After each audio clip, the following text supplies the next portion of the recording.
guys, papunta tayo ngayon. Dito tayo sa Japan. And from our hotel, i-explore natin. Punta tayo sa Kurumon Market. Ito, kasama ko si Cousin. My travel buddy. Cousin. Explore Osaka. So guys, walking distance lang tayo papuntang Kurumon Market.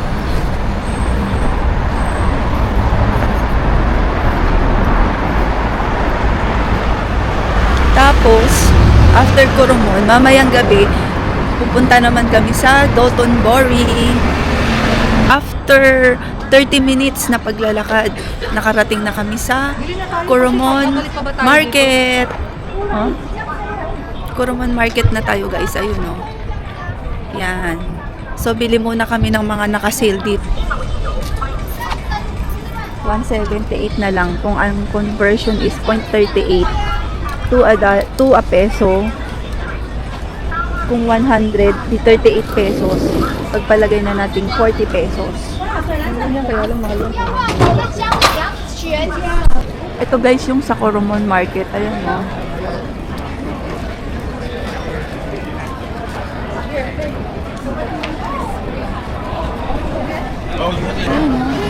Fresh na fresh talaga yung tuna. Tayo ngayon guys sa Kurumon Market. First time ko rito guys. Ito yung Kurumon Market. Ito. Yay! Yay!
Tingnan nyo yung mga strawberries nila.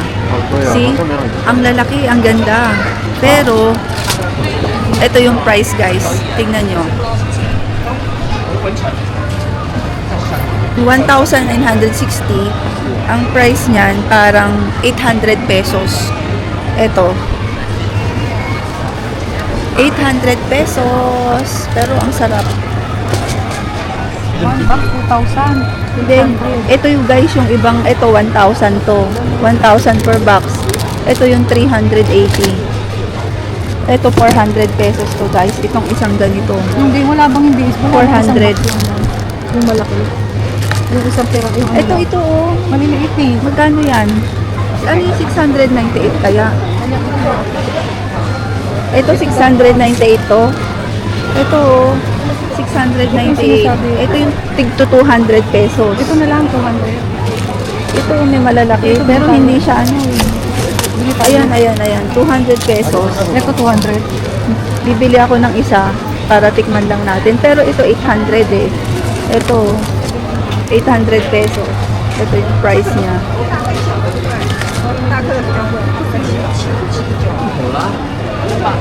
Ay, ito. Masarap po kasi. Ang isa nito 598. Magkano siya lumalabas? 200. 100 ang isa. O, bili tayo. 100 pesos ang isa. Bili natin. Parang ang sarap ng mga fruits nila dito guys. Ito lang. Kung yung 100 is 40 times 3, 120 pesos to. Oh, may laman na siya sa Ayun po loob. kasi ng ano ganyan eh. 120. Ito, mura lang oh. Ayun, mura lang. Kaso, hilaw pa siya. So, alam mo, mahal to sa atin. Yung mga ganitong mayonnaise. Yung mga pinapabili. Dito 4 times 4, 160 pesos to dito. Sa atin ba?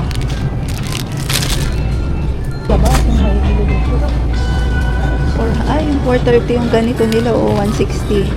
Saan mo kakainin yan dyan? Bili kaya ako tapos iuwi na lang natin. Pangkain natin mamayang gabi. Bili na tayo. Mamaya na pag-uwi. Ito, 300. 3 times 4, 120 pesos. Iba-ibang flavor. Ayan, ganito yung binigay niya sa atin eh. 108 ang isa? Hindi kasi kung 100, ito, iba-ibang flavor Magkano siya. kung 100? Hindi ito, 138 pesos. Ipagpalagay mo ng 40 ang 100. Ito, 40 times 3, 120 pesos to. Bili na kaya ako nito. Ito kasi yung mga mochi eh. Kung bili natin, malaki ito, malalaki. Ito na, malalaki. Ito 800, ito malalaki. 246, ito 2467. Yan na lang, ito na lang. Ano ba? Pwede rin to, pwede rin yun. Okay, ikaw, pili ka na. Pili ka na. Ito, pwede rin to, ang dami, pero maliliit. Ito pinakamalaki nila. You want this one? Ito, mine, oh. This one, 800 also? This one 1,100. One. Ano bibili mo? Ano na? Dito yung mapulang-mapula ito. Which is better? This is same. Same, almost same. This is sweet, only sweet. Right? This one, sweet. This one sweet, yeah. Sweet din. Ito, mapula, oh. Ito na lang. Pero maliliit. This one? 800 eh. Sususukian ka na ng 200. Yung doon, 800 din eh, no?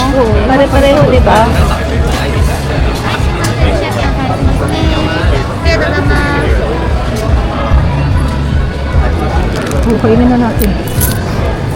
Guys, tingnan nyo yung mga strawberries nila o kakaiba. Luma!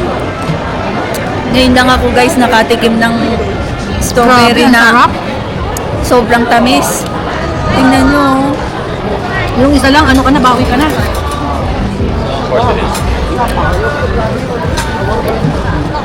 Sarap guys.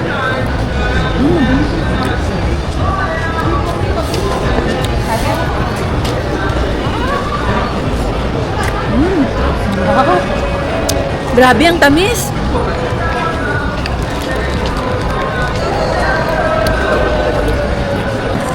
Kung gusto kong bumili. Matikman ko lang siya. Kasi, Sarap. hindi pwede ako mag-usap.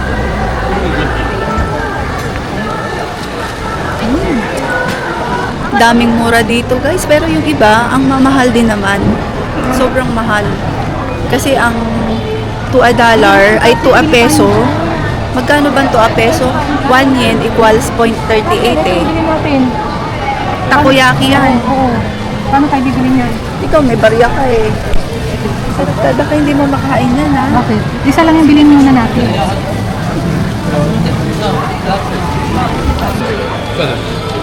Siyempre maganda yung nag-live.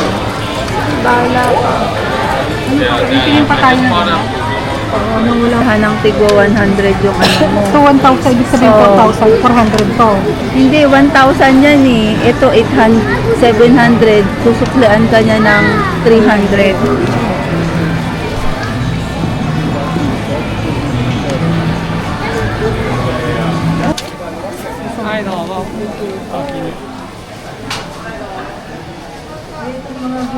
Magta-try kami guys ng kanilang takoyaki. Yan.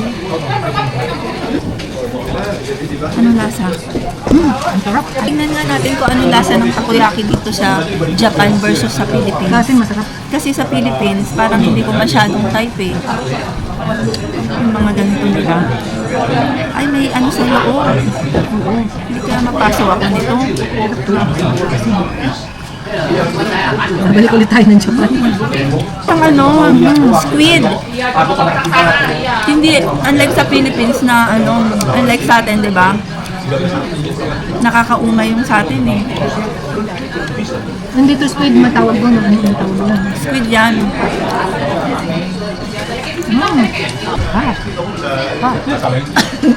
Hindi ko kinakain kasi ang init. Ang sarap sa akin. Kaya ako nila.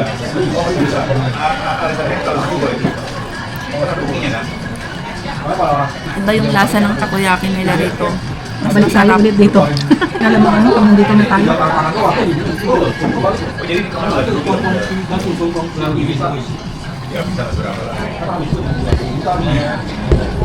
Nagsisi ako dun sa binili kong chocolate.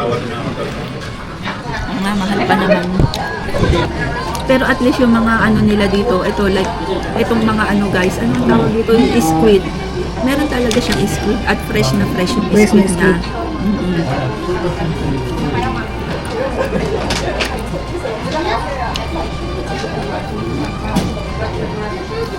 Dito naman tayo sa Namba, Dotonbori. So, daming tao guys. Sobra.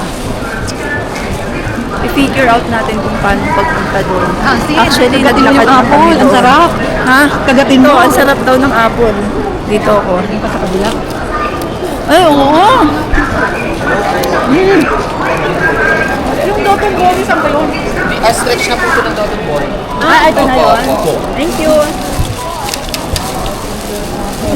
Sarap na. Sakto sa'yo, magkakang. Kaya mura lang yan, di ba? Oo. 125. Pwede na. Guys, dito kami nagpunta sa from Kurumon Market. Dotonbori naman kami. So, from our Airbnb, nilakad lang namin from Kurumon to Dotonbori. Pero guys, grabe, ang dami palang tao dito. Tignan nyo.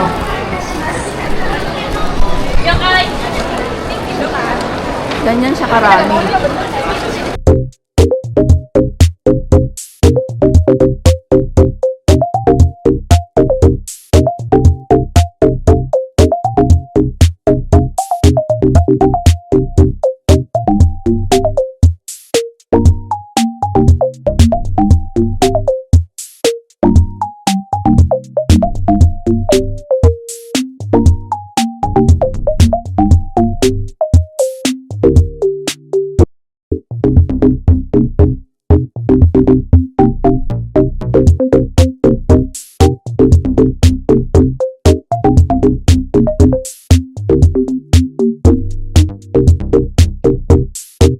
Daming tao guys.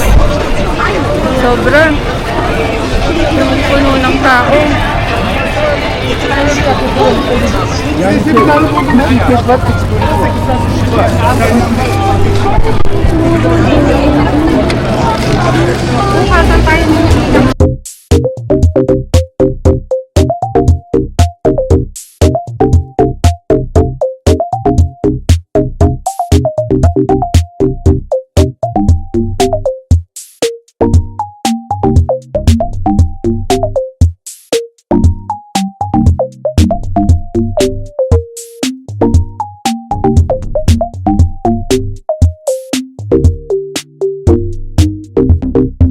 What the dog doing?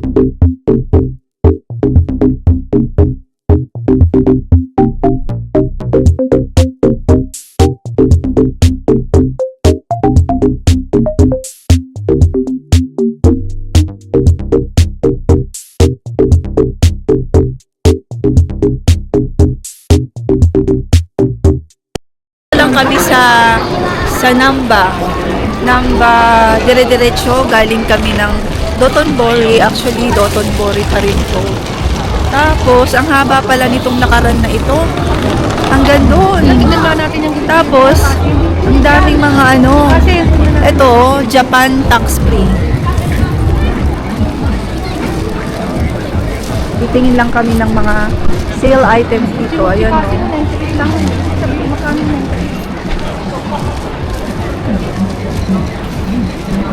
pare-parehas naman ata eh.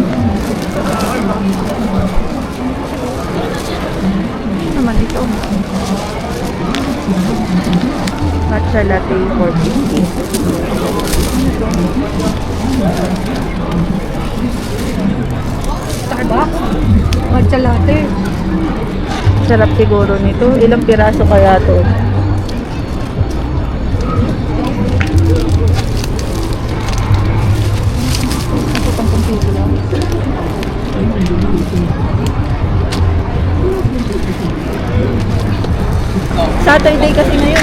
Kaya kaya madaming tao, Tax no? free shop yung binili ko. Di ba tax free kasi di ba binawasan?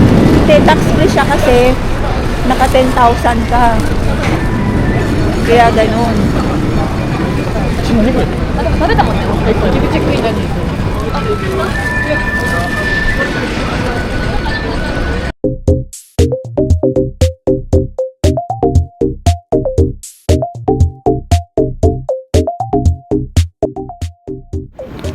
After whole day of walking and shopping at Dotonbori and in Coromon Market, let's have our dinner.